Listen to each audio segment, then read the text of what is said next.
Persalinan lewat tanggal HPL. Hai Bunda, ternyata banyak ibu hamil yang belum merasakan tanda-tanda kelahiran walaupun sudah melebihi tanggal perkiraan lahir.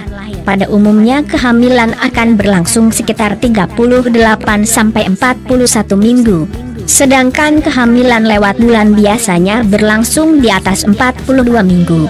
Ternyata ada beberapa faktor penyebab mengapa tanggal kelahiran Bunda mundur dari hari perkiraan lahir. Salah satu penyebab kelahiran mundur adalah karena salah menghitung periode kehamilan. Selain itu, bila kehamilan tersebut merupakan kehamilan perdana dan Bunda mengandung bayi laki-laki, Bunda mungkin akan mengalami kondisi kehamilan lewat bulan. Sebaiknya Bunda segera memeriksakan diri ke dokter apabila memang kehamilan sudah memasuki 42 minggu dan belum ada tanda-tanda persalinan.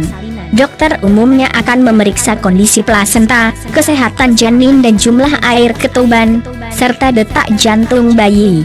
Dokter akan merekomendasikan metode persalinan yang akan dilakukan, baik itu secara normal maupun dengan jalan operasi sesar.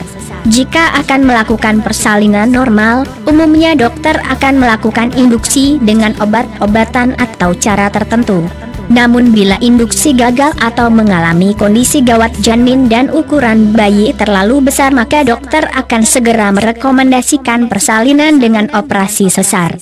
Beberapa risiko apabila bayi tidak segera dilahirkan karena kehamilan lewat bulan adalah bayi dapat mengalami bahu yang menempel di belakang tulang panggul saat melahirkan atau distosia bahu. Kemudian bayi juga dapat mengalami sindrom postmaturitas yang ditandai dengan menurunnya lemak di bawah kulit, kurangnya lapisan lemak pada bayi dan menipisnya cairan ketuban dalam perut. Disarankan sebaiknya setiap ibu hamil menyiapkan diri untuk menghadapi proses persalinan jika usia kehamilan sudah memasuki trimester ketiga. Selain persiapan fisik dan mental, ibu hamil juga perlu memeriksakan diri secara rutin ke dokter kandungan untuk memantau kondisi janin. Semoga informasi ini bisa bermanfaat. Bunda pun bisa berkomentar seputar informasi kehamilan, ibu dan anak, maupun informasi lainnya dengan mengisi komentar pada kolom yang telah disediakan. Dan untuk berlangganan, silahkan Bunda lakukan subscribe dengan menekan tombol merah subscribe di pojok layar video. Jangan lupa aktifkan juga loncengnya. Terima kasih Bunda.